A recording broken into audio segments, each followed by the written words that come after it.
Hi, hello, welcome. Welcome back to another Onkruid video. Welcome back to another Noita daily run attempt. Big day today.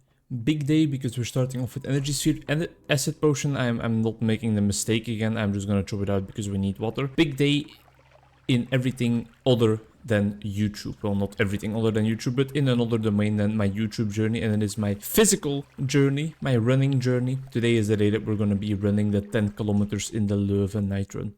Looking forward to it. That's definitely the main feeling I have of just like being excited for it and looking forward to it. But I'm also sitting here with like a healthy amount of stress, you know? Stress, everybody always talks about window of tolerance being the sense that there is a certain window in which your stress can actually be beneficial for you.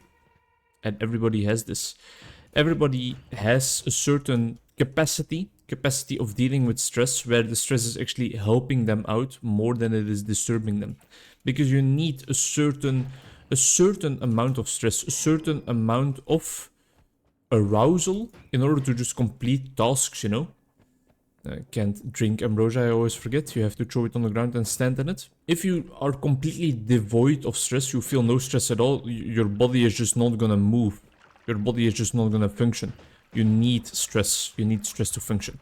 And I am experiencing that healthy stress right now. Hello, broken one. It's healthy in the sense that it's not disturbing me or deterring me from my goals. It's not that I am stressed to the extent of like, oh, I might not go, because I feel like I definitely just want to go for that run. Especially because we also made clear... We had some clear communication with me and my friends, the ones that are actually joining me on that run, or the ones that I am joining on that run. It's not like I'm the main character or anything. It was actually one of my friends that is joining me, that I am joining, goddammit, that proposed the run for us, so definitely not gonna take the credit there. It was her idea. But I know that they are struggling a little bit with physical injuries and stuff. So I know for a fact that they are also not necessarily looking for like the best time or necessarily having to run out the run completely. No, we're just there to have fun, and we will see what works and we will see what is not possible. We have encountered a whole lot of ones already. Some of them a bit better than others. Hello sir, that's very rude of you. My health is also just a little bit low because of all the poison we have encountered. I'm not gonna deal with that. Need to make sure I kill him before I actually move through, and there we go. We can douse our poison, finally get a water flask of our own. I guess we could have used the ambrosia flask a little bit more if we really wanted to take a bit less damage, but all in all we are just absolutely still fine. We have a little bit of gold, but not enough for most of these. Is that like actual teleport? It is not, and those are just rocks. Maybe we can take out some of these spells if you want to craft a better one later, because we are not going to be using these ones either way. Spells knock back more. I think that is going to be delightful. It has some offensive capacities to it, but it's also a bit defensive, because if the enemies come too close, if they are in my personal space, they're in my safe space. First of all, I will pepper spray them. Second of all, though, I can knock them back a bit with my abilities. And with my abilities, I mean with my spells, of course. The one thing I have already noticed is that I now completely removed any spell out of that one. So if we want to switch it up, we have to switch to wand number 3. Because after a while, sometimes my mana runs low. And it's better switching to your secondary weapon sometimes than it is waiting for your mana to recharge. Just like it's better to switch to that pistol sometimes instead of reloading. It's one of the things I need to get better at when I'm playing Shatterline or any first-person shooter for that matter.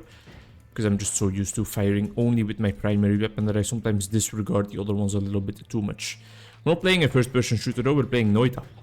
An indie game. An indie game where every single pixel can kill you, and the main game mechanic is just fuck you. That's the main game mechanic in Noita. Why do we play it then? That's a good question. Sometimes people just love to torment themselves, don't they? Hello, River of Blood. Don't mind me. I'm just picking up this gold. Oh, it's a potion guy. Make sure I don't drown in the gold. I want his gold as well, but I am just gonna move along. I don't care. We explored that floor almost not at all. We almost took no damage either. And I just don't give a shit. I'm moving along. I always love that. This is a teleport one, right? Yes, it is. Sure. You know, sure. Make sure we take out this. And now we can, like the real professionals, do something very cool. That money is dropped in as an accent. Your bleed flammable oil. Give me double. Now we can do this, which is how the professionals avoid the collapse of the Holy Mountain. I know that they do it like that. I don't necessarily completely have it clear in my mind why they find it so important, but that's all fine. The teleport bolt disappeared. John Wick looking ass. Oh yeah, that's some nice gold right there. Fireworks. I love fireworks.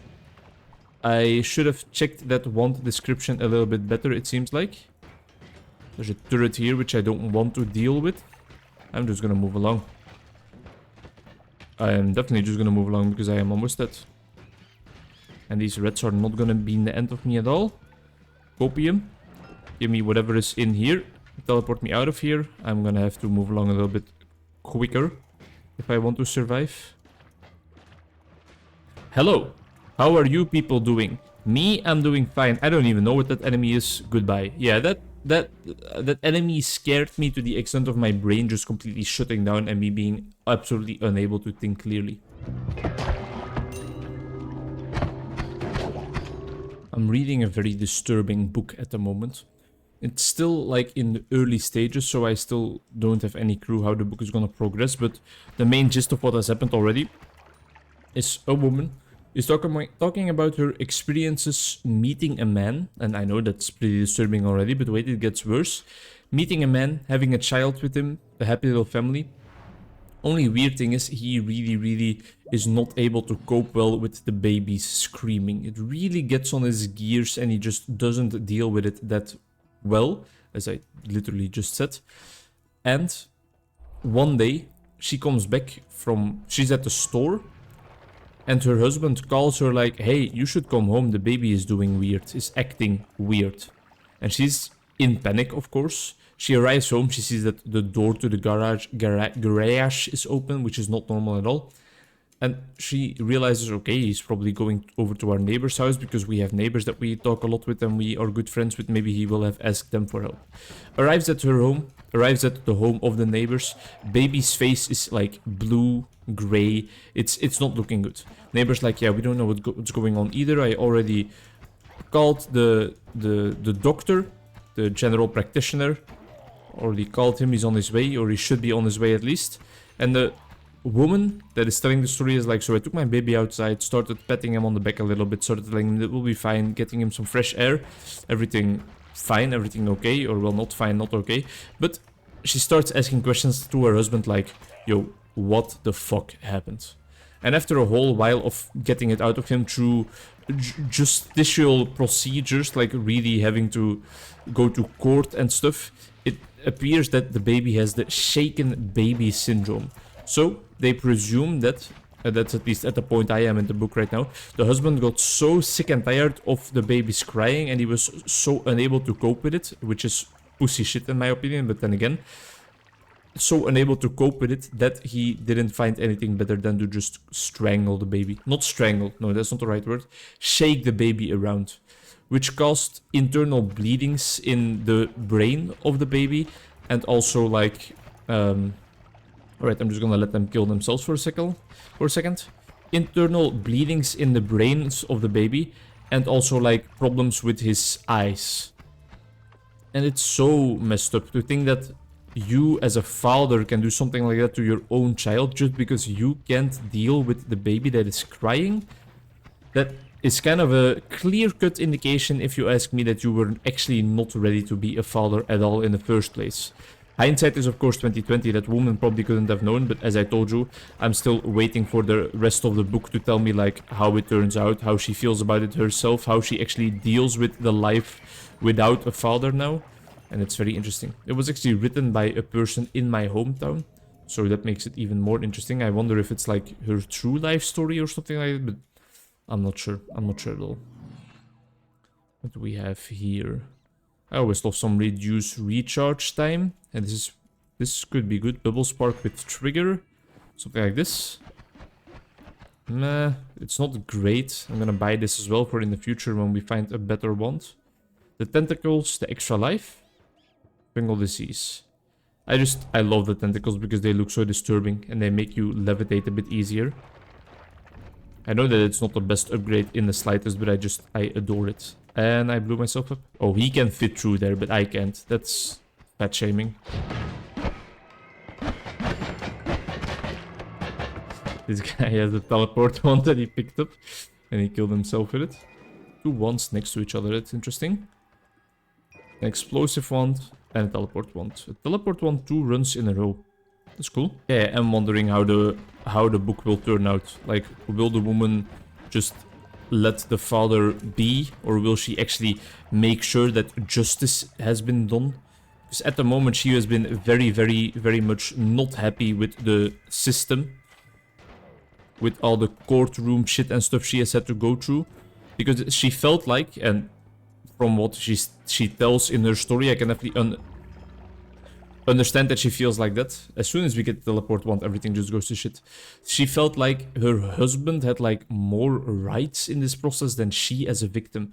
She was immediately like accused of all these things without being able to kind of have her own say in stuff. One of the people in the courtroom that was kind of like the public party, so defended like the nation, was like, yeah, but these bruises could have also been because of her massage, so we don't know that it's the husband and stuff. The husband was able to like already request being let go out of prison after a very, very short amount of time, while she also had to stay a night in prison. And I understand, of course, that we can't rule out that this mother is just lying to get rid of her husband or anything, but it's really, really devastating. It's not nice in the slightest to read about all that. And you can definitely feel her pain, feel her sorrow, feel her irritation at the system, and just the fact that she is just trying to have like the best for her son, trying to make sure that he is safe, that she can sleep without having to have an eye open. Just trying to do the best for her child. And again, the book can still go in any single direction, so maybe in the future it all of a sudden is clear that the mother is actually like the culprit or not that good for her child at all, but from what I have read so far, it seems like that father just snapped. It's a scary thought, and it can happen so quickly. I think it can happen to more of us than we believe or than we think. Not necessarily like the idea of like really hurting your child, but just having an impulse that you are not able to control, and because of that like just doing shit that you actually don't want to do. I think that's something that can happen to the best of us and to every single one of us. Not to the not to the extent of how it happened in this story. Again, I don't think that's the case at all. I think that's, I hope at least that's more of a rarity than the rule, that you actually hurt your child in that sense. Goodbye, by the way. But I do think that it can definitely, it's possible. Thank you very much for watching. This episode is such a mess. See you later. Bye-bye.